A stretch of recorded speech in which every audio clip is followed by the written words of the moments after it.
Halo semua. Kami dari kelompok 1 atas nama. Perkenalkan, nama saya Ahmad Maulana. Saya Evi Venetia Purba. Saya Alida Ragif. Saya Maricia Purba.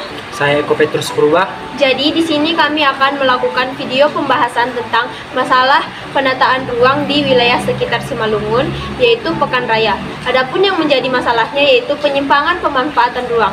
Yang menjadi topik pembahasan kami yaitu yang pertama, apa masalah penataan ruang di lingkungan sekitar Simalungun? Yang kedua, bagaimana dampak yang ditimbulkan oleh masalah tersebut? Dan yang ketiga, bagaimana cara mengatasi masalah tersebut? Sebelum kami melakukan pembahasannya, kami di sini akan menunjukkan lokasi tempat permasalahan tersebut. Selamat menyaksikan. Nah, itulah video kalian yang bisa dipakai.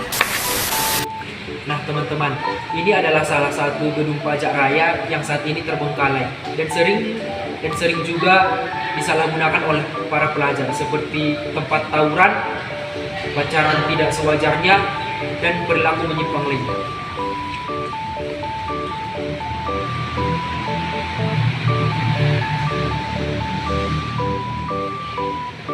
Nah teman-teman, ini adalah bagian atas dari pajak raya. Biasanya di sini dilakukan pelajar sebagai tempat perkelahian dan juga sebagai tempat berjudi. Dikarenakan tempat ini aman dari masyarakat sekitar, dikarenakan posisinya yang berada di atas. Terima kasih.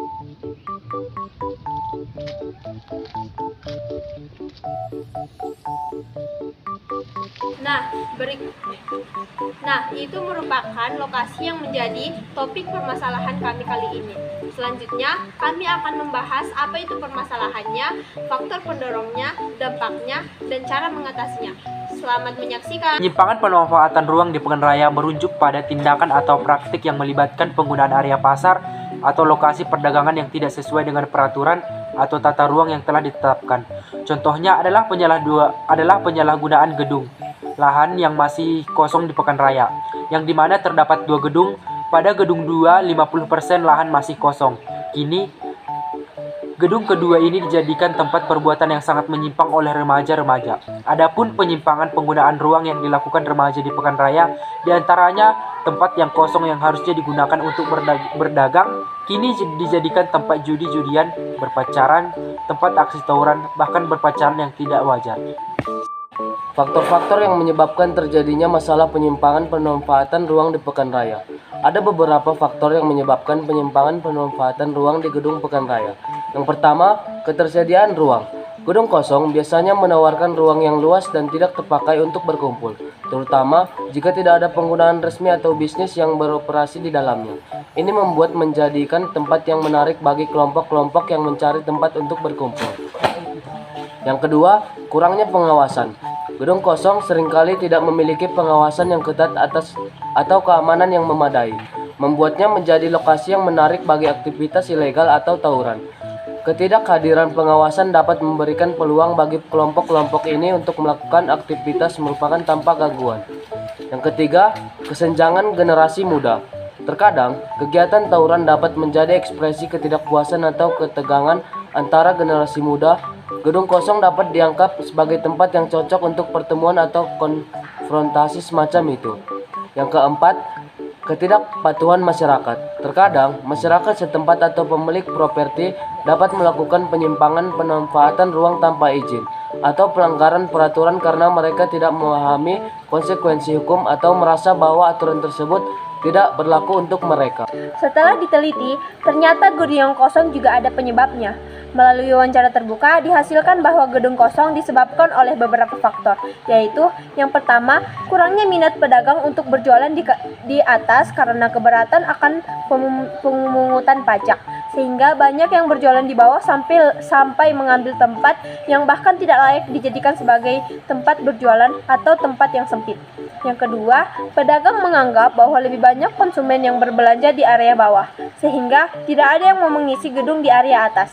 Yang ketiga, gedung kedua tidak mempunyai pembatas di kios seperti gedung yang pertama, sehingga banyak penjual yang tidak ingin atau tidak berminat untuk berjualan di atas. Dampak yang ditimbulkan penyimpangan pemanfaatan gedung di Pekan Raya Yang pertama, korban. Akibat tawuran yang terjadi di gedung, pasti akan ada korban yang ditimbulkan, terutama bagi individu yang terlibat langsung dalam tawuran.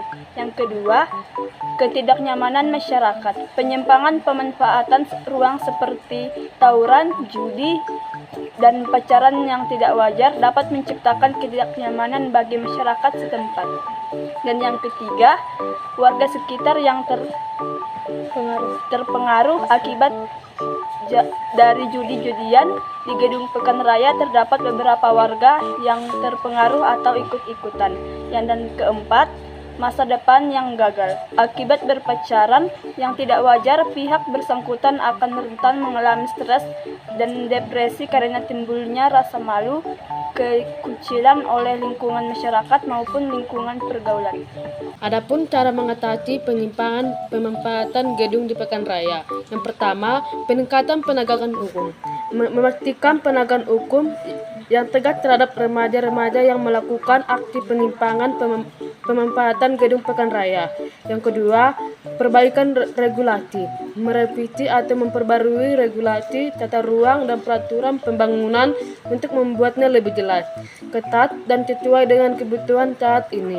Yang ketiga, transparansi dan informasi publik, meningkatkan transparansi dengan menyediakan informasi tata ruang dan perizinan secara terbuka kepada masyarakat. Baiklah, sekian dari pemaparan kami. Semoga apa yang kami paparkan dapat menjadi bahan referensi yang baru kepada kita semua. Sekian dari kami. Terima kasih. Dadah.